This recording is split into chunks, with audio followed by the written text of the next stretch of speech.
Welcome to the Writing Gals. Tonight we're going to do a question and answer session, and it could be any question that you want. So we have some questions that people posted in our Facebook group, but if you're live and watching, you can post your questions live and we will try and get them all answered in this hour. So I'm really excited about tonight. Before we go into that, we're going to just do a little update on our books because a couple of us have brand new books out. So I'll go ahead and start with Amy. Want to tell us about your new release? Sure. I just pushed publish last night on my next book in my fake marriage series, Marrying an Athlete. So it's part of the Destined for Love resort series. So me and a couple fabulous authors we're writing a book where the setting was based in resort. And that's pretty much the only thing they have in common. We were all able to take like a series that we were working on and we could just make sure that it was in a resort. So my book is kind of, if you've ever seen the movie Couples Retreat, it's based off of that movie. And I really like that one. And then I am also working on my third book, my third fake marriage book, Marrying a Billionaire. I'm about 15,000 words into that. And I'm having a lot of fun. I'm pushing some boundaries I haven't never done before. So I'm really excited to release that. And off of our last podcast last week, I downloaded Elena Johnson's the word count thing she uses. And so I set a pretty lofty goal for myself of 750,000 words by the end of the year. I don't know if I'm going to get there, but that's about 3,000 words every single day from now till the end of the year. So, and that's like 2 books a month. So we'll see if I do that. But, you know, you got to set a goal and, you know, hope to hit it. So that's what I'm doing. Fantastic. That's awesome. And Michelle, you have a new book out. You want to tell us about it? Did you say Michelle? Cut out for a second. I did. Okay, so my dryer is still going in the background. I hope you guys can hear me. It should stop in a minute. But I do have a new book out, and it's been out for, what's the day? I've lost track. 8 days, I think. And it's doing so good. I'm really, really excited. And I got down into the 200s today with my ranking, which I've never hit lower than 380 before. And today I got down as low as 250. So I was super excited about that, kind of blown away. So it's doing really well. And because it's been out for about 8 days, I'm starting to get a lot of the Kindle Unlimited pages coming in because it takes a little while for people to download and start reading. So those pages are coming in, and that's exciting. And my reviews are doing really well. So I'm excited with how this launch has gone. And so many of the reviews have said things like they're looking forward to the next book in this series. So it's really encouraging to know people are enjoying it and want more. And that's what writers always want to hear. It's the it's the second in the resorts to come out. Jennifer Peel's was first. I think it was called Second Chance at Love. It's doing really well too. Mine and then Amy's. And so you can keep looking for the rest of that collection to come out. But it's super exciting. And now I'm moving on to my mermaid fantasy and starting to brainstorm what I want my next billionaire romance to be. So that's where I am. Fantastic. That's awesome. I've been watching it climb and it is just doing so well. I'm just so excited for you. And Judy, what have you been working on? I'm still working on Ridgewater High #3, which is called It Was Always You. And I'm about like 43,000 words into it. I write long books, so I'm just a little over halfway, I think. And I'm trying to get them to kiss, so hopefully that'll happen soon. Fantastic. Well, I'm enjoying it, so it's great. And I'm working on my next billionaire book as well. It is part of the resort ones that we're all 3 of us are doing, and that should be out, I'm thinking a week, maybe a week and a half. So I'm really excited about that. All right, let's start our question and answers. And the first person to post a question was Alicia. And she asked, how do you handle promotion or launch of a book or series not written to market? Because she started writing her series before she had learned about writing to market. And she's asking, how much money and effort would you put into something like this? Any tips to get it to the right little niche for a little following? And I've written a couple books just for the love of writing the story. And I would say go ahead and treat it like any other book. What you want to do is really find that book cover that speaks to the genre of your book. And so even if it's not written to market, you want to figure out what genre your book lies in, and find out the other books that are similar to it and what their covers look like, so you can find the audience that wants that type of book. So I would say just do your research like you would any other book and find the books that are similar. Any other comments on that? Writing a book for love? Well, I recently tried to relaunch my YA series, and I think the operative word there is try. And I realized launch and sell a non-to-market book. And I think one of the reasons why I struggled so much was the fact that I have such a networking in the clean and wholesome adult romance that I do not have in YA, urban fantasy, and paranormal romance. And so I think it did as well as it could for the amount of visibility I was able to give it. I was really on BookBoast begging people to share my book with their list. So my also bots are really clean, but I only have like 4 pages of them. And my book has kind of gone down. I think if I continue releasing, release the second book and then work on the third book in the myriad of time I have, that it could do better. But I think for me, it's just too hard to try and focus on 2 different areas to do both. And so I was just kind of like, wow, it's way easier to do like clean adult romances. And so I think I might just stick with those for a while. I think I want to try YA just to submit traditionally. But yeah, it's hard. And I think what you need to do is write it the way it's supposed to, send it out into the world, and then move on is really what I think. But if like we talked about this in the beginning, and some books just aren't going to make you very much money, and that's okay. And if you're writing it for the love, then put it out there and it'll find a following. But don't be too stressed about it, I guess. I don't know. Is that helpful? Yeah, I do think so. Sorry. No, I do. And Amy, do you feel like your to-market books kind of help your non-to-market books sell a little bit? Definitely they did. I think all the sales that I got previously when I listed them in the back of my books were a result of my to-market book. So I had said, if you enjoy my books, check out my pen name. And I could tell that that's what was selling my books because my also bots changed a lot. And I was reading somewhere, where was I reading? I can't remember, but somebody was talking about how you, I think, maybe it was on 20 books to 50K. I think they were talking about pen names. I don't know. It was on somewhere, but they were like, people they were talking about like to market and not to market books and how people will follow an author.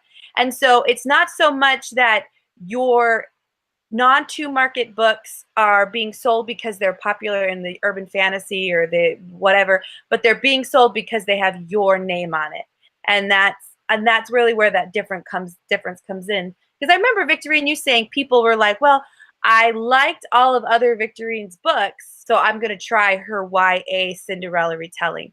And so maybe that's a way you can look at it differently and saying, well, I'm not going to worry about my also bots. I'm not going to worry about those kinds of things. And I'm going to sell people on me as an author and not on that this is the best urban fantasy or this is the best vampire romance that they've read, and it will sell itself in the end.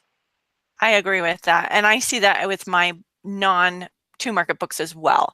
I see my to-market books selling my other books. And so I guess in answer to Alicia's question, what I would do is release the non-to-market books and then start writing one to market that might help you sell maybe those books you wrote for the love of writing them.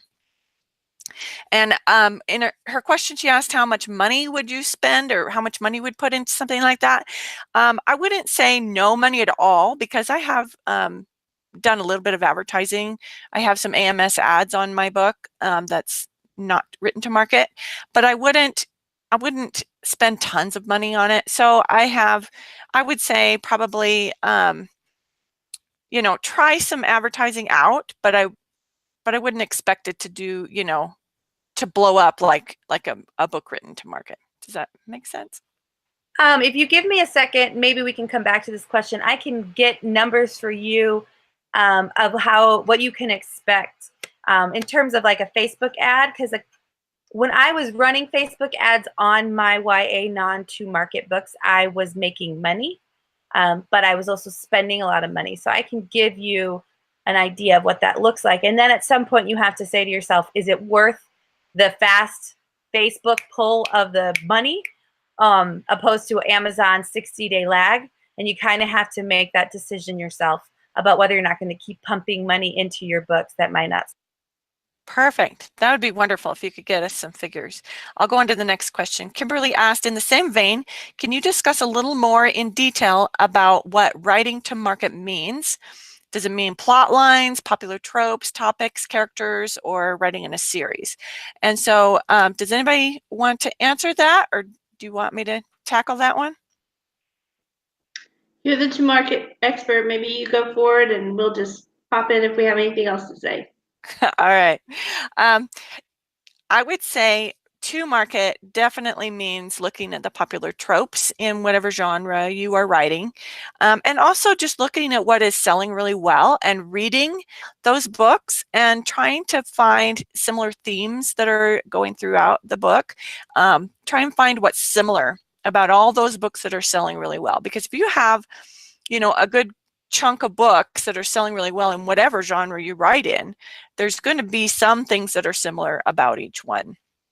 Yes, you're going to have an occasional breakout book that maybe does well and you can't quite figure out why, and maybe it's different than everything else. But if you read, for instance, YA dystopian, you will find a lot of similarities between all of those books. A lot of them have the protagonist as a female teenager. A lot of them are bucking the system. Some big system is overreaching and oppressing everybody. And so you have to look at those things that are going on in all these books that are selling really well and say, okay, what do I want to write in that vein? And how can I take those tropes and take those ideas and themes and twist it a little bit and make my book just a little different, but also very familiar, because people want to read more of the same of what they like. So that's how I would explain what writing to market is. Any other thoughts on that? All right. I would say, check out our podcast about writing to tropes, where we talk about how to identify these things.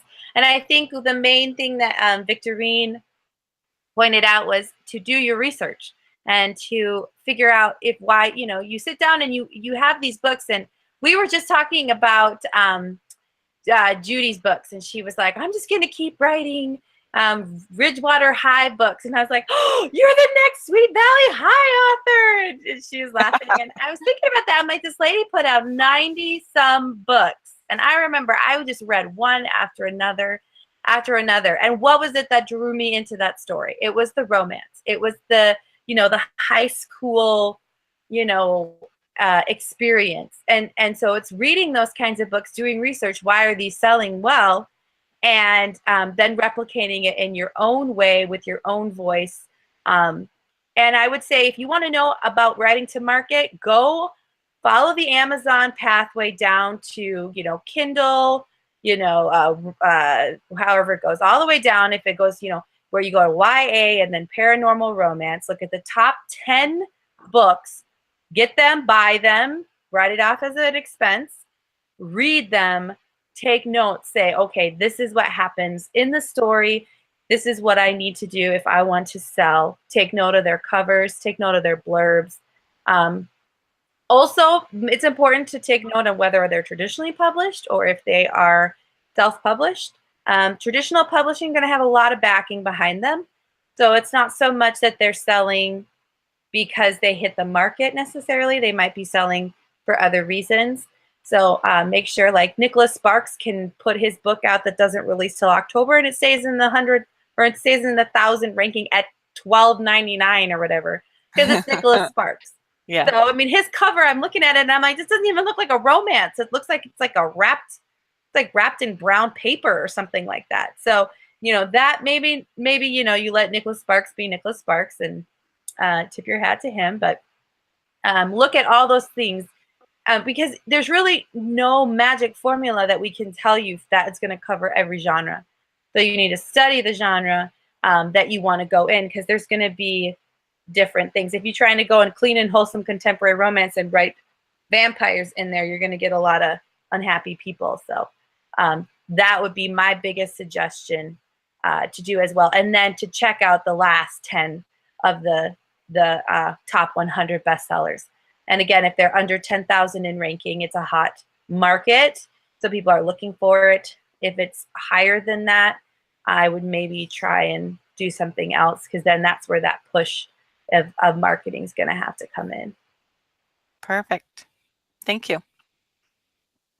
And I would also add, it's really a good idea to invest in, if you don't already have a Kindle Unlimited membership and you're thinking about putting your book into KU, go ahead and get one. It's $10 a month and you get the first month free, and spend some time checking out all the books in Kindle Unlimited in your category, because it's going to be a much different selection than what is going to be on the regular Kindle list. And so that's one too, because my books are to be a limited pool of romance in the Kindle Unlimited program. And so that changes the books that I'm looking at most closely, and it also cuts out a lot of those outliers like Amy's talking about with Nicholas Sparks. And then take your time, and I kind of even make like a spreadsheet, and I put the title, and I put what's on the cover, I put what the first paragraph is doing, I talk about what the first chapter accomplishes, I look at the reviews, and I say the 5-star reviews are praising this about this book, and the low reviews are complaining about this about the book. And I go through just the top books in that category and Kindle Unlimited specifically, and it helps me to really understand what those readers that have Kindle Unlimited memberships want and like the most. And so that's how I am trying to tailor mine a little bit more closely. Perfect. That's fantastic. One more thing I wanted to mention is K-Lytics was awesome with their report that they put out for clean romance.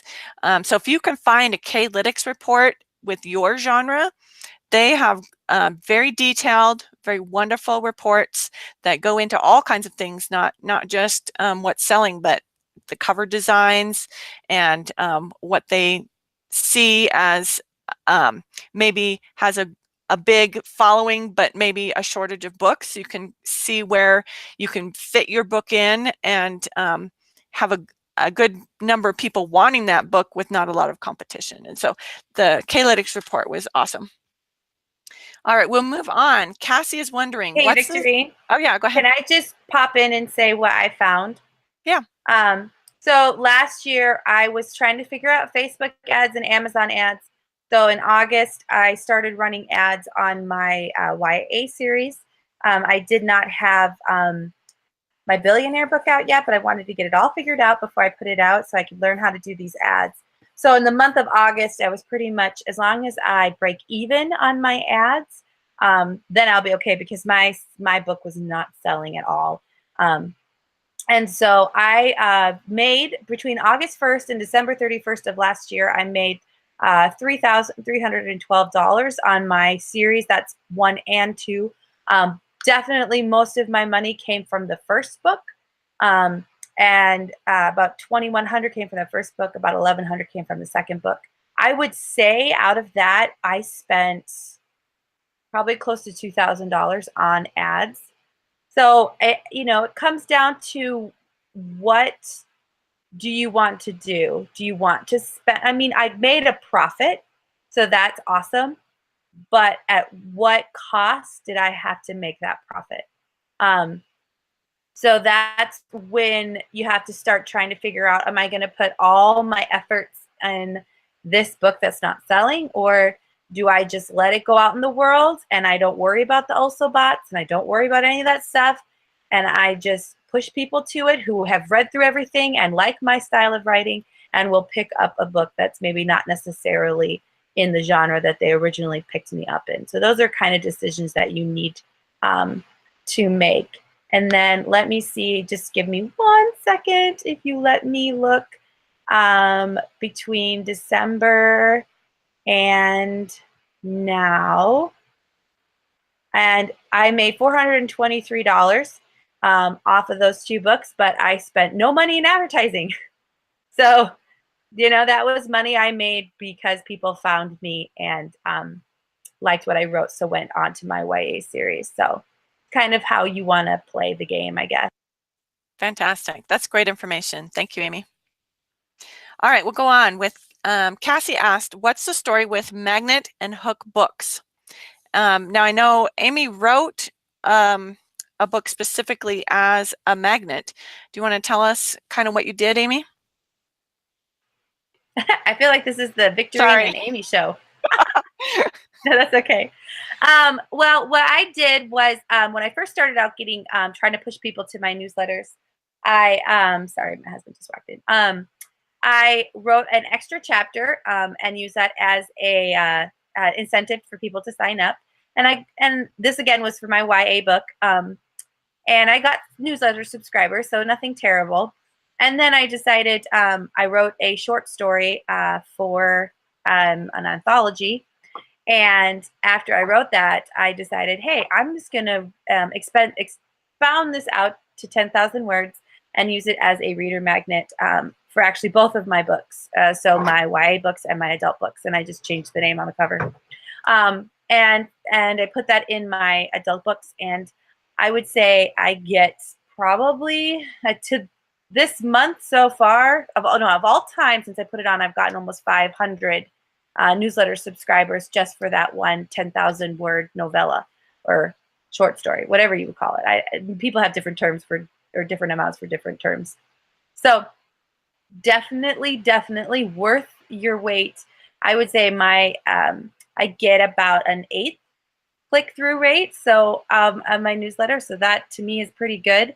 About half open and then about half of that click through. So I figure if people really want me and they want that book, then they sign up for my newsletter. They're probably gonna be people who are gonna stick with me. So definitely recommend it more than I could recommend any other type of advertising that you do. I don't do Facebook to grab newsletters. I don't do anything like that. It's not worth it to me. But do the newsletter. The hook, the reader magnet, definitely. So the logistics of doing that. So you write it, and then what do you do to give it out to people for subscribing? So I had Victorine do my cover. So obviously a very good cover, good title, those kinds of things. I have it on my website. So if you go to AnnMarieMeyer.com, make sure there's the hyphen in there. You'll see it down, join Amy's newsletter, and there'll be a picture, the cover of it, and they can put their email in. So you'd have to figure out MailChimp or MailerLite, whoever, or no, excuse me, the website you have. You figure out the logistics of how hooking it up to your mailer people. And there's YouTube videos and stuff that you can find on how to do that specifically. But I think the best way for me is I put it in the front of my book and I put it in the back of my book. So it says, grab this free novella and join Anne-Marie Meyer's newsletter. And so all they have to do is click on it. I have a landing page from BookFunnel that brings it to them, and they can download it. And they, I have it where they have to opt in, so they know that they're giving me their email address to join my newsletter. So logistically, that's how I do it. I do it in the front because I'm like, maybe people won't get all the way through my book. Maybe they'll be like, oh, I want a free book. I don't know if I really want them being on my team if they're not going to get through my books. But just as a little reminder at the front and in the back. Nice. And so if you want to see it, you can buy one of my books and you can see what I did. Fantastic. Yeah, it's a little self-promo. So Amy, you should have separate landing pages for the front and the back book and do an experiment and tell us which one gets more clicks. I should do that. That's Ooh, a smart. great idea, Michelle. I think I'll do that from Yes. now on because that seems like a lot of work to go back into all my books and to change. You have someone you can pay to do that for you, though, You're right? That's true. Although I'd kind of like rather have her do advertising, spend her hours doing my advertising. Just figure it out before I get my magnet written, so I know what to do. Well, I figure either way you're going to catch them. Yeah. Although I did do sorry, I lost my train of thought. Experiment on what people were wanting, and I found between my cowboys and the marrying, and I found I got equal clicks for my new cowboy novella and my next marrying book, which I thought was funny because for a while there it said coming in May, and I was getting people clicking in April. So I was like, maybe they just didn't see that it was coming in May, and they were just wanting it to be there. Maybe, I don't know. But I used a smart URL to do that. And then one other thing with the book magnet things, do they have like groups you can join with other authors, like through BookFunnel and InstaFreebie, where you can advertise your book with them to get it out to more readers? And I know, didn't you do one of those, Victorine, recently? Yeah, just recently. And I was contacted actually through email by this author, but I know there are ways you can go on and find these groups, especially in My Book Cave. They have these groups you can join, and it's all the same genre. So it's all these authors who get together and they say, okay, we're all going to offer a free sweet romance, and whichever book you want, you just sign up for their newsletter and get the free book. And then everybody agrees to advertise it as a group. So I got about 800 subscribers just recently by doing that, joining a group. So that was awesome. Thank you, Judy. Yeah. All right, next we have a question from Sally. What are your favorite self-publishing tools? Book Report, obviously, and I think we all use Book Report and love it. What are some of your other favorite self-publishing tools? So yeah, I love Book Report, of course. I also really like Vellum to format my books. It's just super easy. You have to have a Mac, so you got to convert to that, but it's the better place to be. But yeah, I love Vellum so much. All I have to do is tell it to import my document, and then it does all the formatting for every style of book I need. To do the EPUB, the Mobi, and then also the PDF for the print.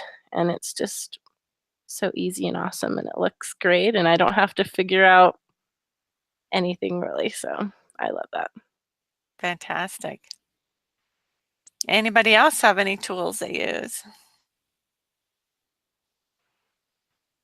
I would say BookFunnel is really, really, really good, and it's inexpensive. I was kind of a person who used everything, and since then I have tried to pare down in what I'm spending money on. So I recently dropped InstaFreebie because it really just wasn't doing much for me.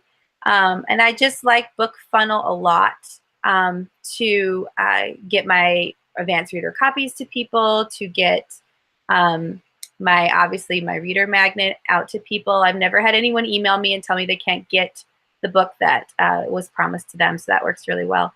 And then, as we all know, because we're all there, Facebook to me is the best way to talk to readers, to talk to my advanced reader copy people, and to advertise. Still trying to figure out AMS ads. I like Facebook ads because they are much more instantaneous in terms of reporting, and I know right away if stuff's working or not. And they really like to spend your money, so they will work hard to push your book in front of everybody they possibly can. So I think those two things, besides Vellum and Book Report, that I really probably are instrumental in my life as an author. Fantastic. I also, since I don't have a Mac, I like Draft to Digital because that will format for me just similar to Vellum, I believe. I haven't used Vellum, but you put your book up there, and it will output like Mobi and EPUB and a PDF for print as well. So I like that tool as well. Michelle, did you have a tool you like? So I'm really old school, and I do my formatting in Word, and I use Calibre to convert my books into the different file types. So I move it from my doc into Mobi, EPUB, and PDF, and then upload it to BookFunnel, send it out to, reviewers or whatever I want, whatever file type they want, and it takes me about 5 minutes. So I kind of like it. I know it's old school and you can do it other ways, but I figure it's still working for me, so I haven't changed over. And I am the only one of us that does not use Book Report, and I do it. So I guess one of my self-publishing tools is my calculator. I'll get there someday. Someday I'll be ready to fork over the $20 and see all this awesomeness that everybody else enjoys. But for right now, I kind of get this special kind of joy of calculating my daily intake. Fantastic. You're probably not as machine addicted to it as us. Yeah. Just wait, we're gonna get you on there, and you're never gonna look back. I And know. you check it every hour. That's kind of the thing. Like, I know that once I start, it's going to be like a lifetime bill. It's going to be not $20 a month. It's going to be $20 for the rest of my life. Uh-huh. That sounds kind of expensive, right? Yeah, it does. No, It's totally worth it though for the peace of mind and not having to figure it out with a calculator. The only time it's depressing is when you're like, oh my gosh, I made this much money. And then the KDP number rolls around or the Kindle Unlimited number rolls around and you're like, oh, I just lost like $400. But you really didn't because it wasn't yours. But Book Report told me I had this much money. Why did they take it away? Yeah, that's why you always want to have it set to expect the drop. That way you can be surprised more often than disappointed. That's good. I was going to say, Victorine, I just discovered this place called DIY Book Covers. Or wait, hold on. Because I was needing to make, what is it called? DIYbookcovers.com, where you can do 3D mock-ups of your book. So for advertising, 3D, that was really awesome. You basically just put you just upload your picture or your cover, and then they export a PDF or PNG to you, and it has the tablet and phone and cover, and it looks all nice and pretty, and it's literally like 2 seconds and it's done. And then also Canva is huge for me. That's where I use and make up all my promotional video or pictures and blurbs and things like that to use on Facebook. And I get sales from Facebook shares, so I don't want to write that off. Not as much as you would for Facebook ad, but you do get Facebook shares. So Canva is huge for me as well. Yeah, perfect for digital, for that same kind of thing. I can't think of the right word. So I also use Photoshop now that I'm pretending like I know how to design covers. And then for like ads too. And there's these 3D ad things you can get from Cover Vault or something. Yes. To make nice ads, or 3D mock-ups, I think they're called. I don't know. I really like those. And then also before I had Photoshop, I liked using PicMonkey a lot. That was kind of how I made the same kind of things, but not quite as fancy. And then another tool is, the newsletter service that I use. I use MailerLite, and I know a lot of people love MailChimp as well. So that's another great self-publishing tool.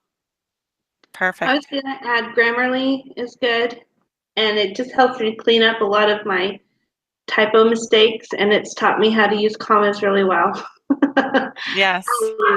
And then also sites like Pixabay and Pexel that have free images that you can use, gives you all the information on how you can use them, but it's really great. I don't necessarily use it for tons of marketing anymore. I used to a little bit, but I use it to interact with my Scream team a lot, and just, all the different fun things you can do. It's a good site to pull up good images for, different marketing and, interactive purposes. Perfect. Yeah, that reminded me of another, when you said Grammarly, that reminded me of another website that I have used in the past just with writing, which is the HemingwayApp.com, which will help you kind of get like a good look at your writing. It'll point out all your adverbs. It'll show you where you've used passive voice, and then just, show you which sentences are really complex and hard to read, and just kind of it highlights them in different colors just so you can just see it all right there real easy and decide if you want to make changes to it or not. And then also will tell you the grade level for your writing. So I've used that and I like it a lot too. Good suggestion. In Microsoft Word, there's one thing that a lot of people don't use that I think you should. As an indie, you have a lot of responsibility for your own editing, obviously, and if you use multiple editors and or beta readers, it took me a while to learn that you can actually combine all of your documents and put them into one so that you can see all of the comments on one document, and that helps you really to not only make sure that you're not doing double work where multiple people have told you to fix the same thing, but it also allows you to see where 3 different people think that this sentence is really confusing, or 4 people love this line of dialogue, so don't take it out. So that's a really good tool to help you through your editing process, is just that one function in Word. That saved me a ton of time and really improved the way I can edit. Perfect. That's a great suggestion. All right, we'll move on. From Julia, what are your goals in publishing? Do you plan to stay indie? What are some short-term goals and long-term goals? What do you think are smart goals to have in the publishing landscape the way it is today? Does anybody want to share their goals? I will. Awesome.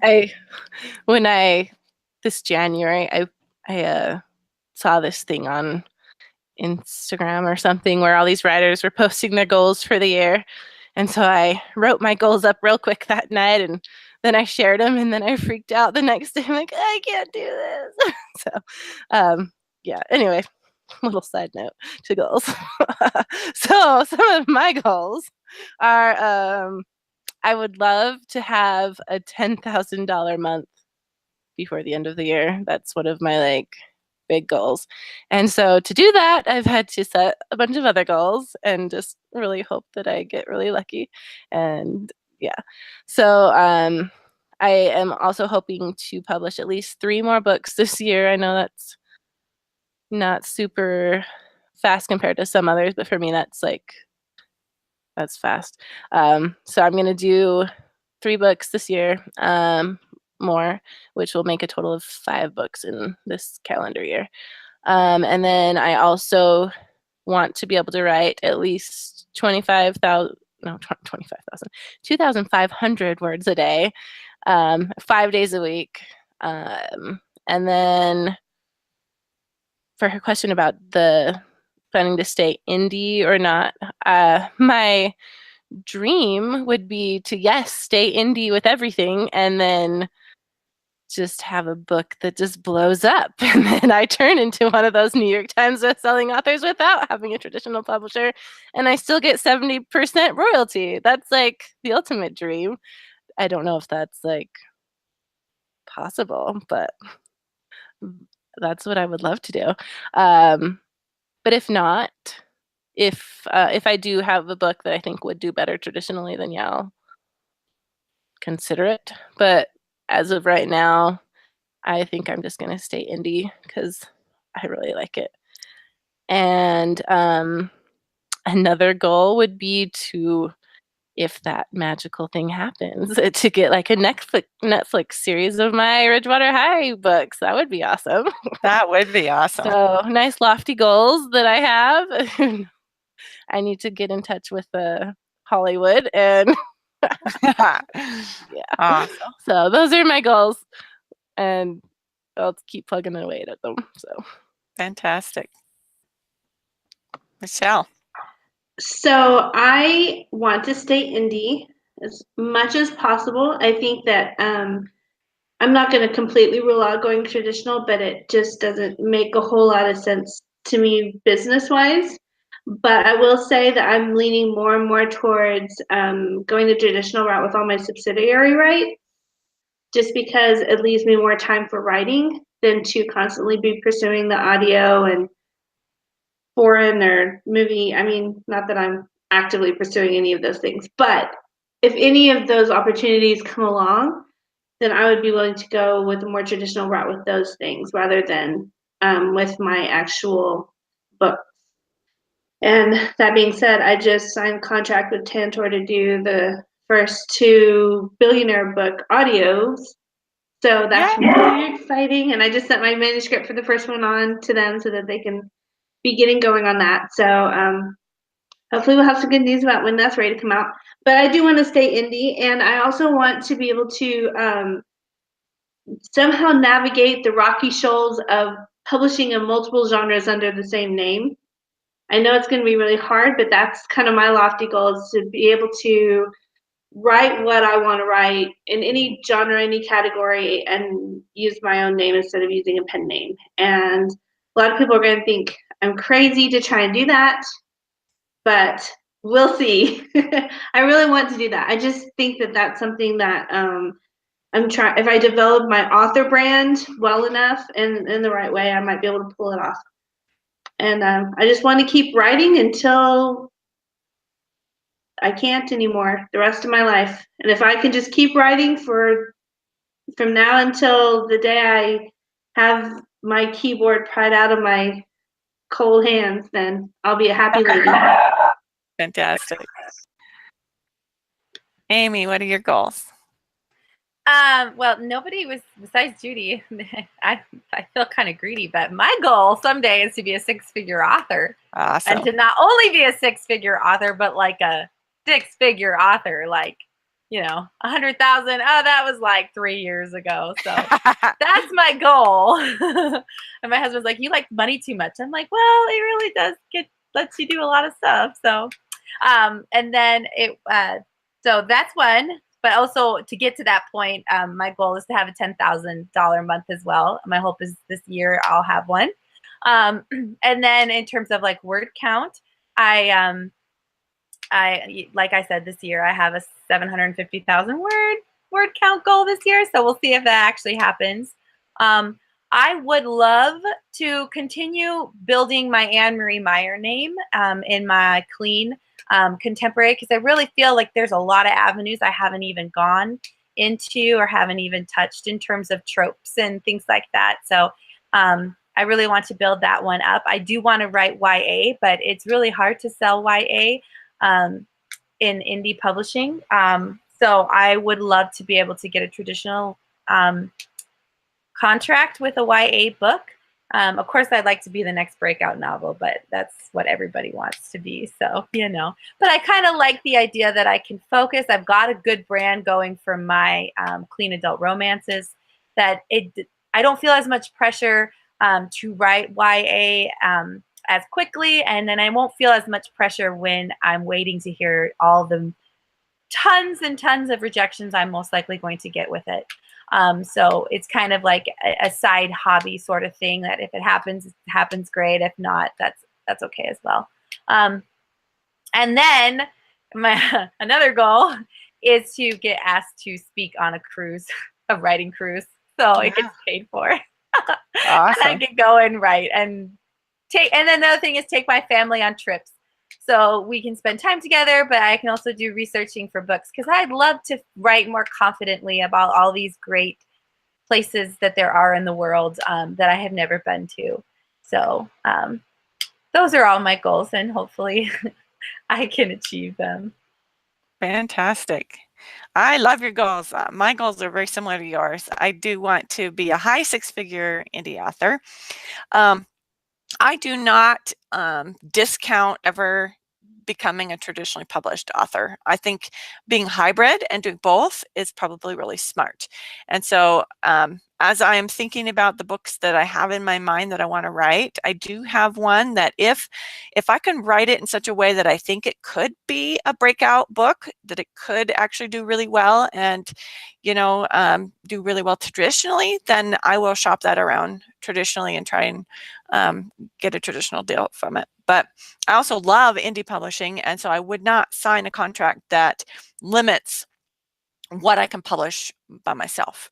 And so that's a deal breaker for me. If anybody wants to have a non-compete clause in there, I'm not going to do that.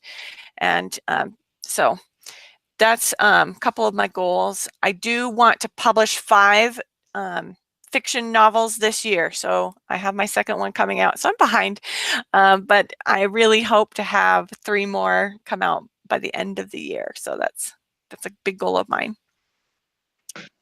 Michelle? Can I say something about the end of the question where it was like, can you read the last part of her question again? It seems like we haven't answered that part very good. You said, what do you think are SMART goals to have in the publishing landscape the way it is today? Okay, so something you said reminded me about that. And I just wanted to point out, I think the biggest thing any of us can do is learn to be really flexible. That everything's going to change. It changes day to day, month to month, year to year. And so none of us know what the landscape in the publishing, world is going to look like in 5 years or 10 years. And so the best thing you can do is just learn to be really flexible. And you'll see that with any company that thrives. It's the company's ability to evolve and change. And so all of us need to learn that skill and to not become so embedded, what's the word I'm looking for? Invested maybe in one way, that we're constantly looking for what is happening and where we can improve things with the changing times. Perfect. Yeah, and I think another good thing to remember is, we talk a lot about writing to market and then also trying to publish books quickly, but you also need to make sure to write the best books that you can write, because it's a lot easier to sell 10 books to one person than one book to 10 people, because if they love your book, then they will come back for more. But if you write a book that they didn't like, they could swear you off forever. So they aren't always as forgiving as we would like them to be. So do, as an indie author, you do have to learn to write a lot faster, but you also need to remember all of the craft things that you did learn, and definitely research your market, because if you're trying to write to market as a romance author like we are, but you have mainly read fantasy or thrillers, then you're not going to necessarily know all of the different things that you need to know to make a really good romance and be able to add in all the things that they love. So just make sure that you are really doing your work before you publish to get it to the best that it can be. Because I wrote for 5.5 years before I published. And I think that is part of why my books have done so well, because I did put out the first book that I wrote, but I revised that for a really long time. And just do the best you can, get beta readers, critique partners, and really good editors, and just put out the best product that you can. And then hopefully as the market changes, people will still remember you and keep coming back. Beautifully. Very well said. And definitely, I agree with that. Work on your craft, and don't feel like you're just stuck in a good place. You need to keep going to classes and keep working on that craft. And I agree totally with what you said, Judy. All right, our next question is from Yesnia, and I hope I said that right. What's your daily writing schedule like? Do you write every day? How many words do you usually do? How often do you publish? And for me, I write I don't write every single day. I write on the days that I can write. And my goal is always 2,000 words on the days that I can write. I probably should get better at, well, I have a half an hour right now, so I'll write for, just 30 minutes and do what I can. But I am not that person yet, but that's one of my goals, is to be better at squeaking in writing time on days that are really super busy. But I try to publish as often as when I get books done. And so when I first started writing, it was, every 8 months. Between my first and second one, it was over a year. But it's sped up quite a bit as I've published and written a lot more. So I'm trying to write 5 books this year. But what are your schedules like?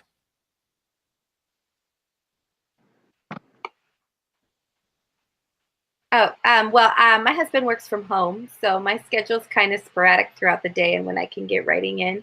There are certain times that our business is really booming, and so he has to be downstairs a lot, which leaves me up with the kids. So I will be shameless and say I use TV as a babysitter for my 3-year-old.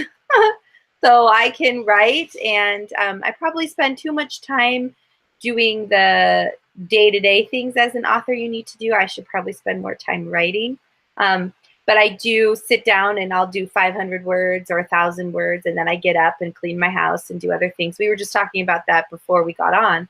Whereas I'm to the point now I can do about 3,000 words without it really affecting me the rest of the day and then into the next day.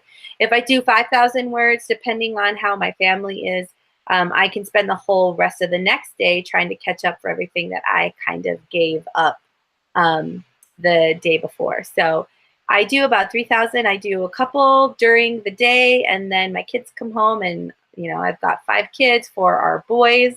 And so we are very, very active, loud, crazy, drawing on the wall, toys everywhere sort of family.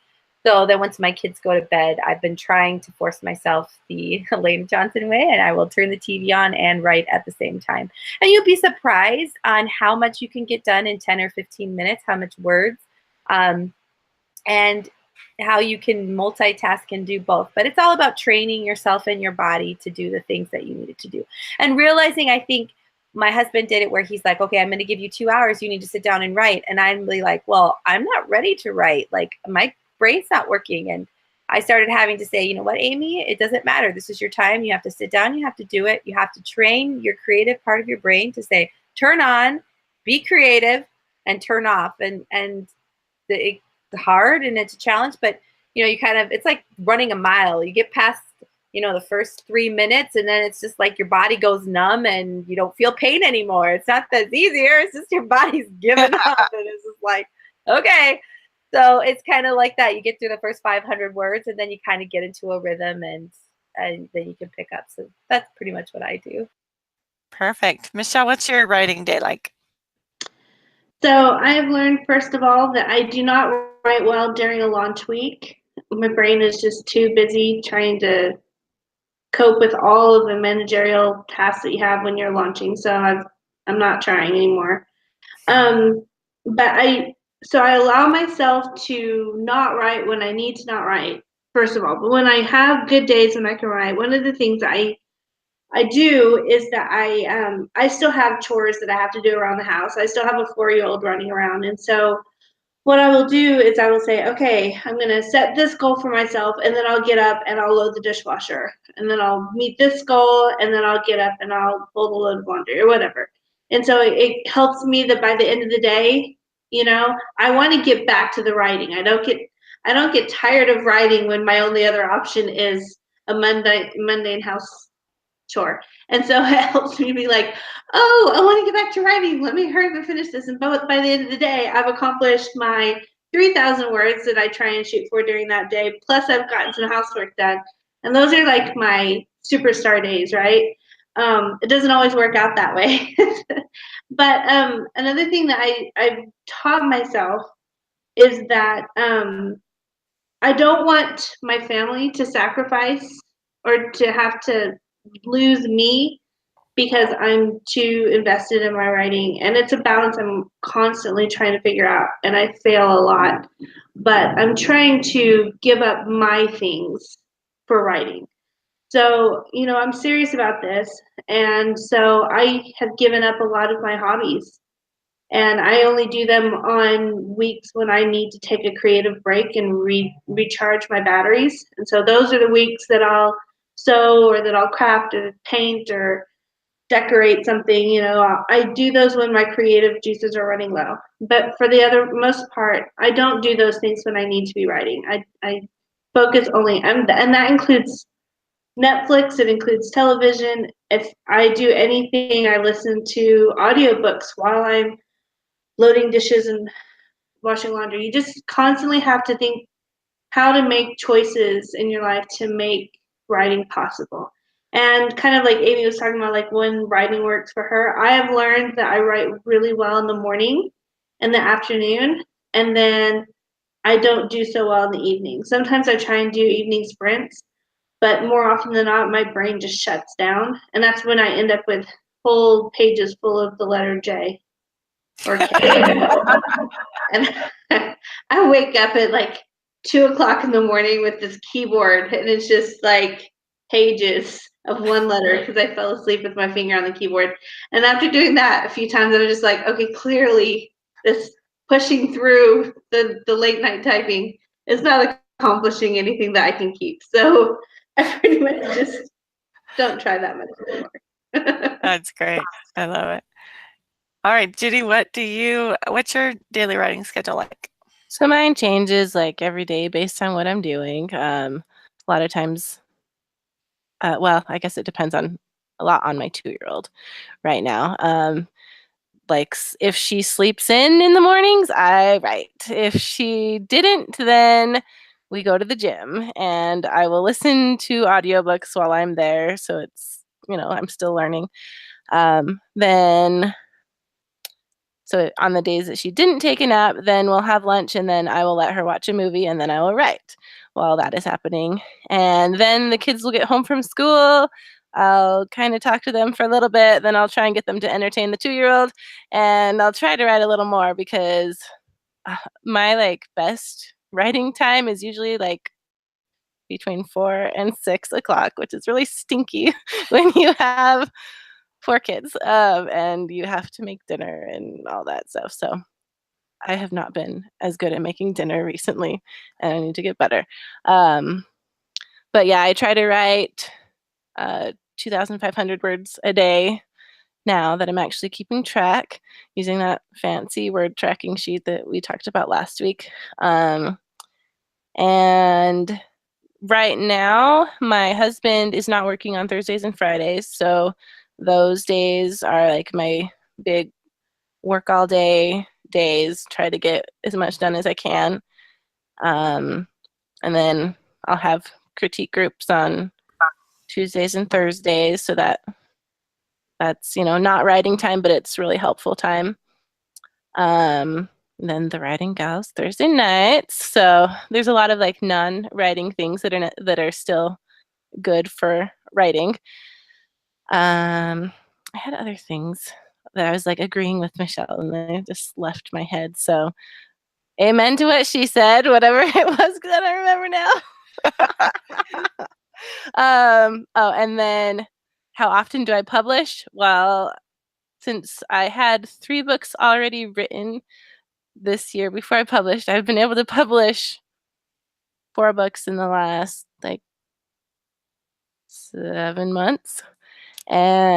But now that I have this consistent writing thing, I'm hoping to get a book out at least every 3 months from now on. Perfect. And yeah, I think that's pretty much it. I wish I could remember the other things I had to say, but you heard it from Michelle. No worries. So there you go. Hey, that happens to me all the time. Yeah. Just fall out the other ear or something. I don't know. I forgot to answer how many have you been publishing? So since August, I've been publishing pretty much 1 every month. And my goal is to publish 1 every month. So I've been pretty consistent on that. So I think that's been helping with my increase in income. And hopefully with my crazy word count goal I can push out a few more besides 1 a month. But we'll see.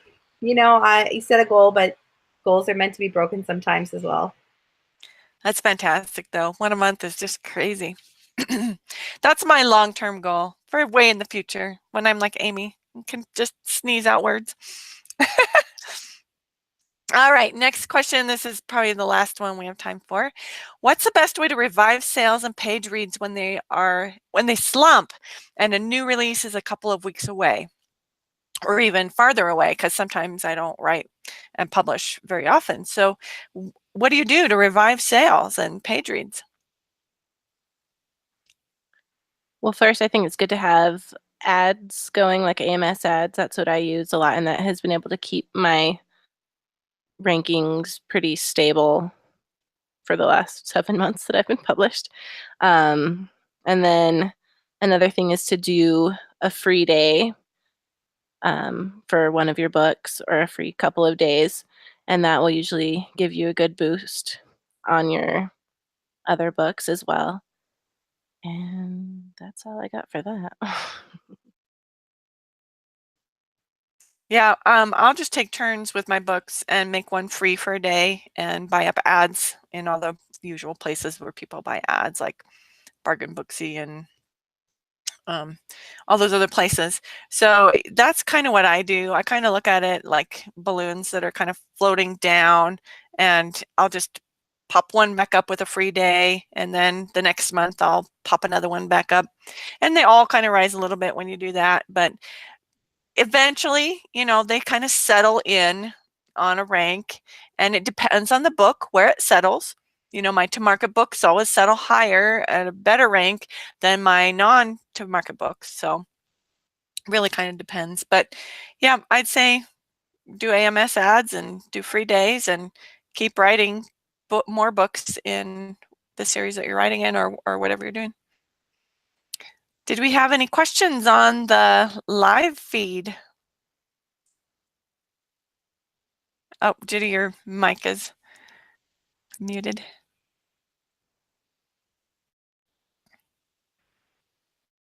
It's still can't hear you. Okay, now we can hear you. Here I am.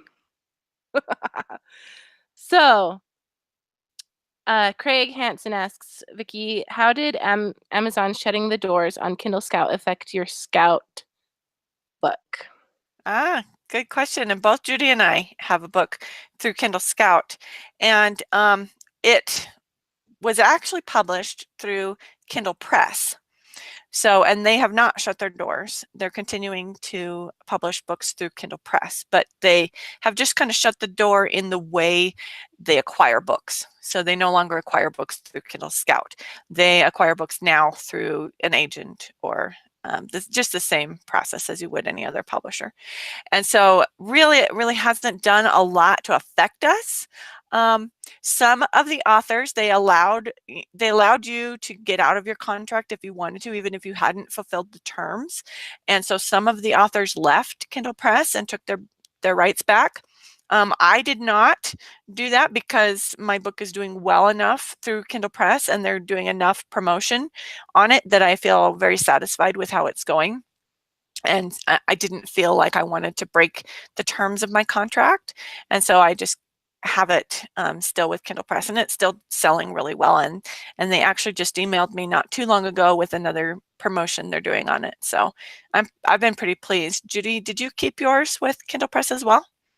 Yeah, I left it in there too. I thought if I wanted to continue the series that I might want to get it out because then I would have control over the price of the first in the series.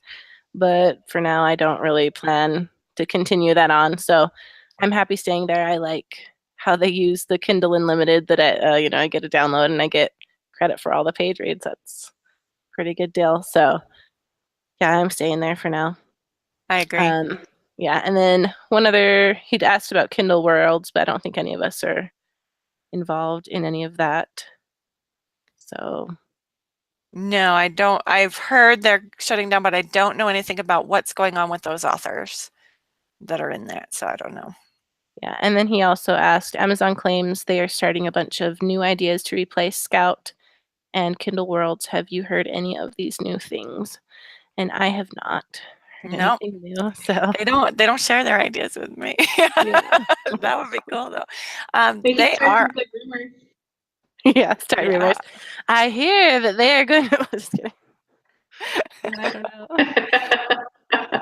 You know, the one thing, if I could get Amazon on the phone and they could say, Vicki, what should we do? The one thing that I would tell them to do is make it so you have one place to add all your back matter for your book, and it'll just add it to all your books. Mm. I would love that. And I think actually Draft to Digital has that now, have that feature.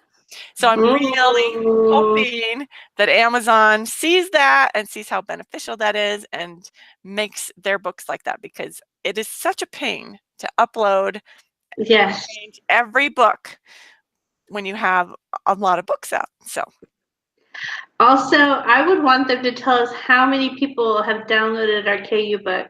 that I would mean, be really helpful. how Wouldn't it? hard is it to just tell us a number? You don't have to pay us until they read it, because you just tell us when they've downloaded it. It just makes it so hard to figure out how your promotions are doing or anything when you're missing the majority of your numbers. I know most of my readers are downloading with KU because of what comes in, but I have no idea what that is, and that drives me insane. And you So can that's see your rank is fantastic right now, but you don't know how many people have got Yeah. the book. Yeah. Yeah, like I can see around 100 people have bought my book today, but I know there's a lot more than that because of the rank, and I can't tell what it is because Amazon doesn't share that with us. That No, would and be it would be awesome. really helpful with the AMS ads too, so that you would Yes. know. And Facebook ads, everything. Yeah, You like can't tell. it would be nice because then you're not like, oh, they're spending so much money and I'm getting no sales, but You might if you get knew that you might be getting lots of downloads off of that keyword, and it'd be really nice to know. It would also be helpful to know if a lot of people are downloading it but not reading much of the book. That would be super helpful to know, like if they stop they're- at a certain point, if Yeah. everybody reads till the second chapter and they're all bored, you know, Yep. that would tell me a lot. So I would love that information. That would be awesome. And Amazon has it. Amazon knows what page everybody is on at all times. Like, come on. We can do better business for you if you'll give us more tools. I agree with that. Maybe they're watching us and they'll do something that we want. That would be awesome. All right, we are out of time, but thank you so much for joining us today. Next week, we are going to have a guest on. We're going to invite Rebecca Rode on, and she is going to be telling us all about AMS ads. And Amy took her class during the Storymakers. And Amy, how awesome was her class? It was amazing. We're going to focus less on how to specifically put up an AMS ad. There are a lot of YouTube videos on how to do that. I didn't get as much information as I wanted to from her because a lot of people were like, well, I don't understand what you're doing, and I don't understand how you set that up. So if you don't know AMS ads, go online and figure that out, because we're going to want more how to optimize, how to find good keywords, how to know if an ad is working or not. Those types of information that is just totally what you need to run an AMS ad. So if that's something you want to do some research beforehand. And she's fabulous. She writes The Numbers Game, I think is her book. She's indie published author, and she shows you her when she wasn't having ads and then when she started running ads. So those pretty impressive numbers. So be very, very excited to have her on. Fantastic. Well, I am super excited as well. So join us next week for AMS ads, and we'll have all kinds of information for you. And we're so happy you joined us tonight. Goodbye.